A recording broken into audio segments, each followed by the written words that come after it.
Hello friends, जय माता दी। कैसे हैं आप सभी? आई होप आप सभी अच्छे होंगे। फ्रेंड्स, आप सबका मेरे चैनल पर बहुत बहुत स्वागत है। और आज के ब्लॉग की शुरुआत करी हूँ अभी शाम के टाइम से। शाम का जो इवनिंग रूटीन होता है मेरा बाहर से। और अभी मैं हूँ गौशाला के पास। तो यहाँ पे मैंने गोबर उठाया और यहाँ पे जो मोटी मोटी घास होती है ना, उसकी सफाई कर रही थी। क्योंकि यहाँ पे ना पत्थरों के बीच में जब हम पशुओं को घास देते हैं ना, तो कई बार ऐसे होता है कि जो घास होती है ना वो यहीं पे रह जाती है। और मोटी मोटी घास होती है, कुछ मोटे मोटे जो तिले रह जाते हैं उसे पशु नहीं खाते हैं, इधर उधर रख देते हैं। तो वो जो मैं इधर था वो उसको जला रही थी, क्योंकि आज इतने दिनों के बाद मौसम कुछ साफ़ था तो ये सूखा भी था, इसलिए मैंने यहाँ पे कूड़े को ये जो घास था उसको ही थोड़ी आग लगा दी थी। और इसके बाद में मुझे करना था और काम। और फ्रेंड्स, आपसे मेरी रिक्वेस्ट है कि अगर आप पहली बार मेरे चैनल पर आएँ तो प्लीज़ चैनल को सब्सक्राइब कर दीजिए। और हाँ, लाइक करना भूल जाते हैं, प्लीज़ लाइक कर दिया करें जब भी आप वीडियो पे आते हो, तो लाइक भी कर दिया करें। और झाड़ू मेरा हो गया था कंप्लीट। आगे नेक्स्ट का काम मुझे क्या करना है। और फ्रेंड्स, ये है वो झाड़ू जो मैंने उस दिन काला महीना स्टार्ट होने से पहले बनाया था। ये तीलियों वाला झाड़ू है।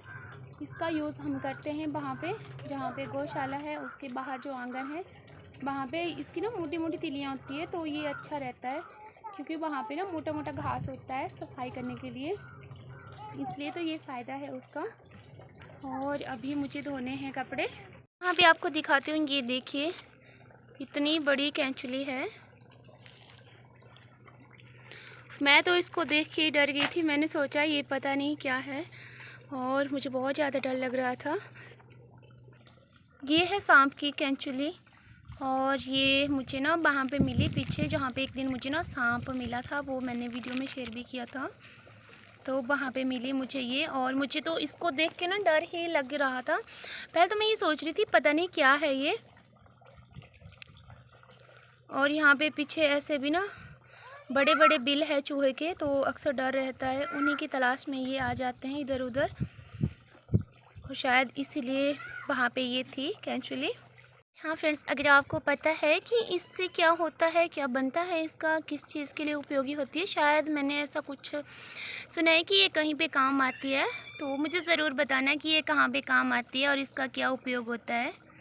अगर आप में से किसी फ्रेंड्स को पता है तो मुझे ज़रूर बताइएगा कमेंट बॉक्स में कमेंट करके इस बारे में कि इस कैंचुली का क्या बनता है, किस काम आती है ये।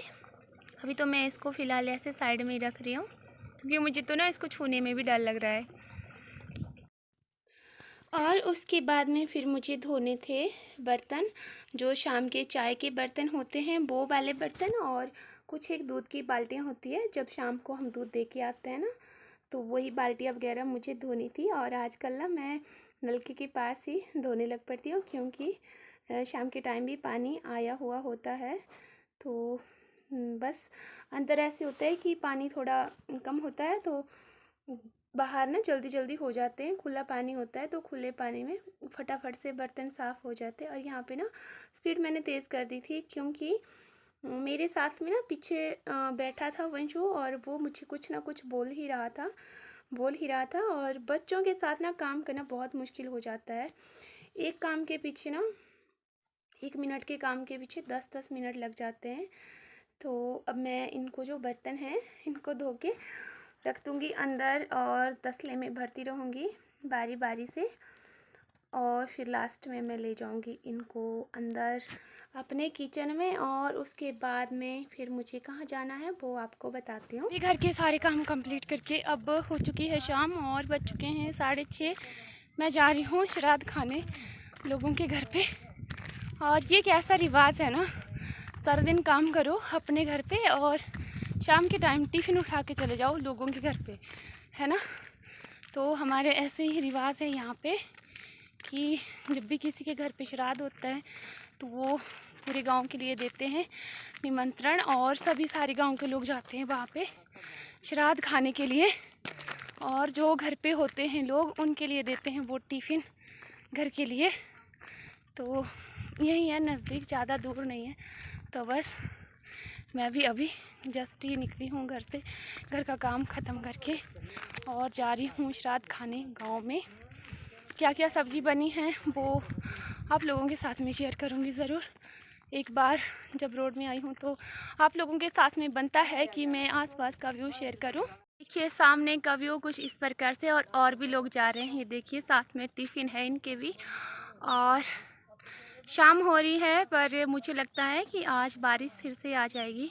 ये देखिए चारों तरफ बादल, बस एक दिन आराम रहा, बारिश नहीं थी, धूप खिली थी, और अभी फिर से हो गए हैं बादल और धुंध पड़ रही है। ये देखिए, और हमें जाना है यहाँ पे जहाँ पे ये लाइट जल रही है ना, सबसे पहले नंबर पे, उसके साथ ही जो दूसरे वाला नंबर पे घर है, वहाँ पे जाना है लोगों के घर में श्राद्ध खाने के लिए।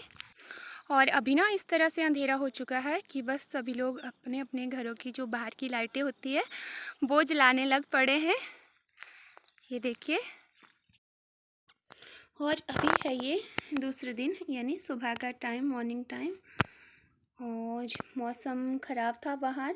पर ये मैंने ना कल शाम को कपड़े धोए थे, तो इनको ऐसे ही बाल्टी में रखा था क्योंकि लेट धोए थे शाम को।